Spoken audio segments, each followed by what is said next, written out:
Bundi city का ऐसा ऐतिहासिक मंदिर जो कि पूरी तरह से जल में मग्न है। किसी भी शहर जाते हैं तो अक्सर हम सोचते हैं कि शाम कहाँ बिताएं। तो नमस्कार दोस्तों, आप सभी का हमारे चैनल ट्रैवल विद प्रभात में फिर से स्वागत है। दोस्तों, वीडियो सेकंड बूंदी की जो हमारी आधारित थी वह जो यहाँ पर फेमस रामेश्वरम वाटरफॉल है उस पर थी। वो मैंने आपको दिखाया कि वाटरफॉल की सुंदरता कितनी ज़्यादा है। फिर मैं वहाँ से बूंदी सिटी है दोबारा वापस आ गया। फिर मैंने थोड़ा रेस्ट करा, मैं वीडियो की स्टार्टिंग में आपको बता ही चुका हूँ।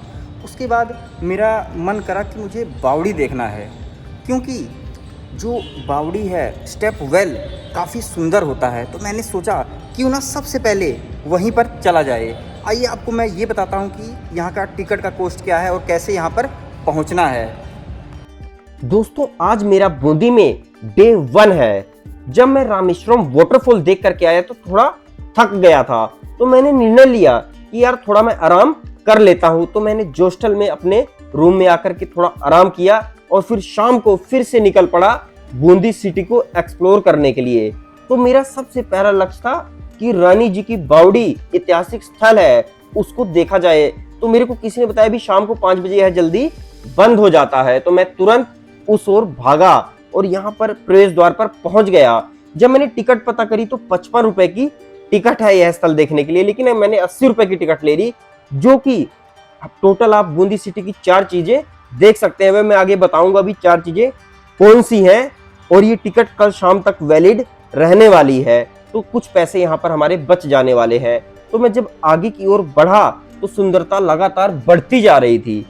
बूंदी राजस्थान का ऐतिहासिक और सांस्कृतिक शहर है, जो कि अपने किलों, महलों और बावड़ियों के लिए जाना जाता है। दोस्तों, रानी जी की जो बावड़ी है वह बूंदी की एक आकर्षक जगह है। यह राजस्थान की जो सबसे शानदार बावड़ियां हैं उनमें से एक मानी जाती है। जब मैं यहाँ पर आया मुझे इस चीज का एहसास भी हो रहा था।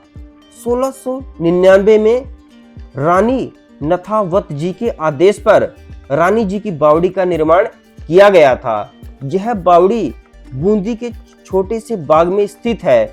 इस बावड़ी की गहराई कहा जाता है लगभग 46 मीटर है। यह बावड़ी अपने बारीक नक्काशी और शानदार आकार के लिए बहुत ही फेमस है।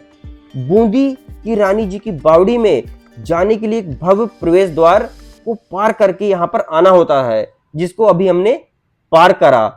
घुमावदार खंबे और चौड़ी सीढ़ियां इस जगह की खूबसूरती को और बढ़ाती हैं।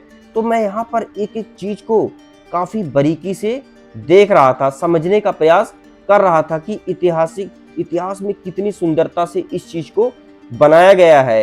एक व्यक्ति मेरे को यहाँ पर मिले तो उन्होंने बताया कि इसका जल स्तर अभी बढ़ा हुआ है। जो आप इसकी असल सुंदरता है ना वह अभी देख नहीं पाओगे। जब जल स्तर बहुत ही ज्यादा कम होगा तो जो आपको लास्ट में प्रवेश द्वार दिख रहा है उसके नीचे जाके सीढ़ियां वहां तक जाती हैं, तब इसकी सुंदरता और ज्यादा बढ़ जाती है। तो मैं यहाँ बैठ करके इमेजिन कर रहा था कि किस तरह से यह दिखता होगा। अभी तो इस द्वार की परछाई मेरे को पानी में दिख रही है, तो वही देख करके मैं खुश हो रहा हूँ। तो दोस्तों, मैं आपको रिकमेंड करूंगा जब जल स्तर यहाँ पर कम हो जाता है तब आप आइए, तब यहाँ पर आपको ज्यादा बढ़िया लगेगा। दोस्तों, बहुत ही बढ़िया इस वक्त मेरे को लग रहा है। यहाँ पर मूर्तियां भी हैं, उनको मैं देख लेना चाहता हूँ। दोस्तों, अगर आप बूंदी में रानी जी की बावड़ी की यात्रा के बारे में विचार बना रहे हैं तो यह बहुत ही अच्छा समय यहाँ आने का अक्टूबर से मार्च तक का बताया जाता है, क्योंकि सर्दियों का मौसम बूंदी की यात्रा करने के लिए एक अनुकूल समय होता है। क्योंकि गर्मी के मौसम में काफी तापमान बढ़ जाता है, जिसके कारण आपको शायद घूमने में उतना आनंद नहीं आएगा। तो आप रिकमेंड करूंगा कि अक्टूबर के बाद ही आइए और गर्मियों में आने से बचें। आ तो सकते हैं गर्मियों में, लेकिन आपको पता है कि गर्मी का सामना करना पड़ेगा। जब मैं यहाँ पर अकेले बैठ करके समय बिता रहा था तो मुझे यहाँ पर एक स्टूडेंट से मुलाकात हुई। जब उनसे बातचीत हुई तो उन्होंने बताया कि मुझे पेंटिंग का शौक है, काफी ज्यादा शौक है। तो वह रहने वाले तो बूंदी के हैं, लेकिन मैं इस चीज का हैरान हो गया कि वह बूंदी में रहने वाले तो हैं, लेकिन पहली बार रानी जी की बावड़ी को देखने वह यहाँ पर आए हैं। और अपनी कला को निखार रहे हैं, प्रदर्शन कर रहे हैं। कुछ समय ही बचा है 5 बजने में, तो यह कह रहे हैं कि मैं इस चीज को यहाँ पर डिजाइन बनाऊंगा, इसकी ड्राइंग बनाऊंगा। तो मेरे को काफी खुशी हुई कि कॉलेज के स्टूडेंट से मुलाकात हो रही है। कॉलेज की हो सकता है पढ़ाई पेंटिंग वाली हो या अलग हो, मगर यह अपनी कला को, इनको मन करा कि मैं पेंटिंग करूं बैठ करके, तो मैं इनके साथ बैठ करके बातचीत करने लग गया। बहुत अच्छा लगता है ना कि जब आप किसी ऐसे ऐतिहासिक स्थल पर पहुंच जाएं और ऐसे लोगों से मुलाकात हो जो कि अपनी कला से बहुत खुश कर रहे हो आपको। तो मैं बहुत बारीकी से इनकी जो कला है उसको अपने कैमरे में कैद करने लग गया। ये कह रहे थे मैं एग्जैक्ट तो नहीं बना पाऊंगा क्योंकि समय काफी कम है, जितना भी समय है मैं इस सुंदरता को बनाऊंगा। तो मैं इनको बहुत बारीकी से देखने लग गया। दोस्तों, होता क्या है कि जिसका इंटरेस्ट जिस चीज में है वह उस चीज में उस स्थल को आनंद लेता है। जैसा मेरा घूमने का मकसद है, इतिहास जानने का मकसद है, खाने पीने का मकसद है, जो भी विविधताएं हैं उसको देखने का मकसद है, तो मैं उस हिसाब से घूमता हूँ। इनको इस स्थल को देखकर पेंटिंग करने का मकसद था, तो ये पेंटिंग में आनंद ले रहे हैं। तो दोस्तों, अब मैंने एक जो अपना लोकेशन थी वह कवर कर ली है। अब मैं सिटी में घूमूंगा, इधर उधर दुकान घूमता घूमता अपने आप ही कृष्णा चाय वाली दुकान पर पहुंच गया। दोस्तों, जैसा कि आपको पता है कि पूरे भारत में हर ज़िले की जो चाय होती है उसका टेस्ट अलग ही होता है। हर ज़िले में जैसे जियोग्राफिकल कंडीशन बदलती है, उसका लोगों का रहने का तरीका बदलता है, घर बदलते हैं, वैसे ही भारत में हर ज़िले में चाय भी बदल जाती है। तो उसी प्रकार बूंदी की जो फेमस चाय है उसका नाम है कृष्णा टी। उसके मैं प्रवेश द्वार पर पहुंच चुका हूं और चाय का आनंद ले रहा हूं। आपको पूरी शॉप भी दिखाता हूं और आगे जानकारी मैं देता हूं। असल में हुआ ऐसा, मैंने लिस्ट तो देखी थी बूंदी सिटी में क्या क्या है घूमने के लिए। जोस्टल में पूरा मैप लगा हुआ था, तो उसमें इस दुकान का भी जिक्र था। तो मैंने जब रानी जी की बावड़ी देखी, उसके बाद मैं नवल सागर जो लेक है उस तरफ पैदल ही चलता जा रहा था। तो रास्ते में ही मुझे ये दुकान मिल गई चाय वाली। तो मैं काफी ज्यादा खुश हो गया। चाय का तो आनंद ले चुका हूँ, लेकिन मेरे दिमाग में एक विचार चल रहा है। विचार ये चल रहा है कि हमें हर दुकान, हर लोकेशन एक संदेश देती है। यहाँ का संदेश ये है कि वही चाय है, वही सब कुछ है, लेकिन टेस्ट अलग है, बनाने का तरीका अलग है।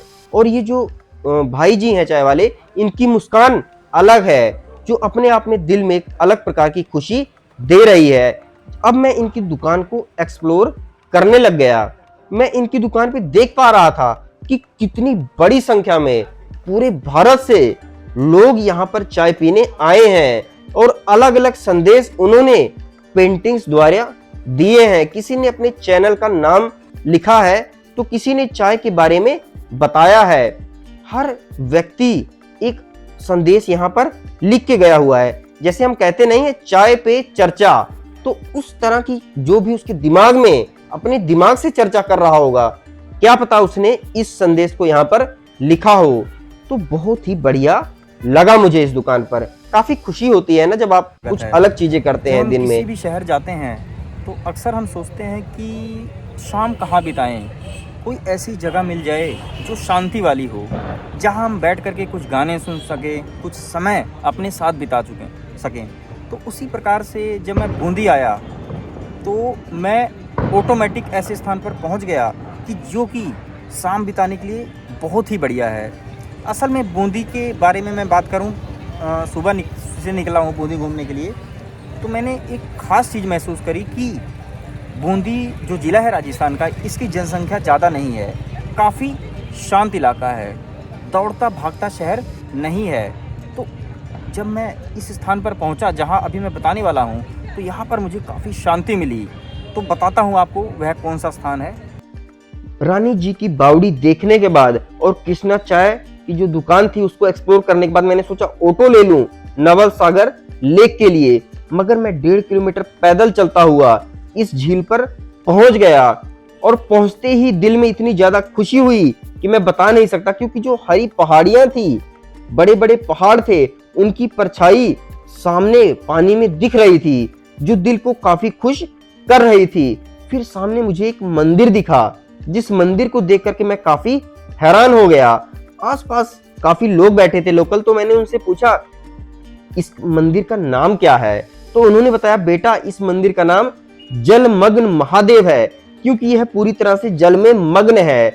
जब जल स्तर कम होता है यहाँ का, तब आप मंदिर के अंदर जाकर के यहाँ के दर्शन कर सकते हैं। तो ये मंदिर देख करके भी मैं काफी खुश हुआ। और उसके बाद मेरे दिमाग को ये समझ आ रहा था कि शाम को अपने साथ समय बिताने के लिए इससे बढ़िया स्थान तो हो ही नहीं सकता, क्योंकि बूंदी मैंने वीडियो में ही बताया कि भागता दौड़ता शहर नहीं है। आराम से यहाँ पर आप बैठिए और परछाइयां देखिए, अलग अलग जो यहाँ पर इमारतें हैं, तो बहुत बढ़िया लगता है। नवल सागर झील एक विशाल मानव निर्मित झील है, जिसे किले से भी देखा जा सकता है। आपको बता दें इस झील में कुछ छोटे द्वीप भी हैं। यह झील शहर के बीच में स्थित है, इसलिए और भी सुंदर हो जाती है।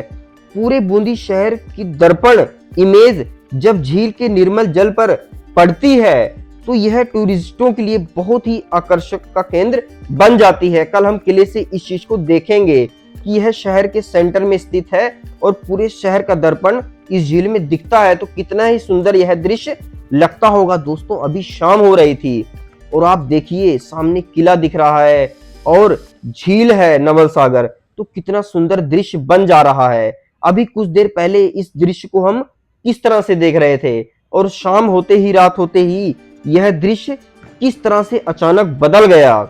यहाँ पर लाइटें जगमगा रही हैं और एक दिल में अलग प्रकार की खुशी हो रही है। करीब करीब मैंने यहाँ पर 2 घंटे बिताए। यहाँ से जाने का मन तो नहीं कर रहा था। मैं एक एक तस्वीर को अपने मोबाइल में कैद कर रहा था।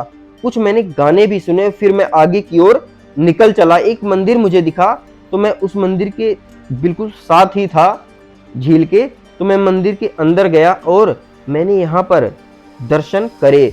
बहुत ही बढ़िया लगा, क्योंकि मंदिर काफी सजा हुआ था। आप देख सकते हैं कितनी बढ़िया तरीके से इस मंदिर को सजाया गया है। और मैंने सोचा यहाँ से भी झील का जो अद्भुत दृश्य है उसको देख लिया जाए।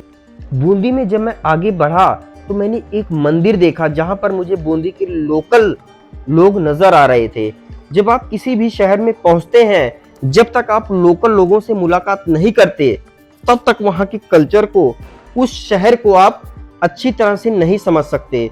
तो मैं जो यहाँ पर लोकल लोग थे बूंदी के, इस मंदिर में काफी ज्यादा आए हुए थे, तो मैं यहाँ पहुंच गया और मंदिर को जिस तरह से सजाया गया था यहाँ के कल्चर के हिसाब से, यहाँ का जो भी होगा कल्चर बूंदी का, तो मैं काफी खुश हो गया उसको देख करके। और मैं एक एक चीज समझने का प्रयास यहाँ पर कर रहा था। 4 भुजा नाथ जी का यह मंदिर है जहाँ पर मैं पहुंचा हूँ, तिलक चौक।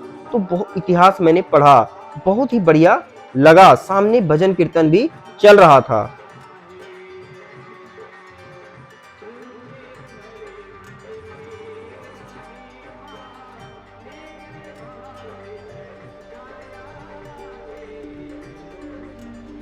बहुत ही मधुर भजन चल रहे थे।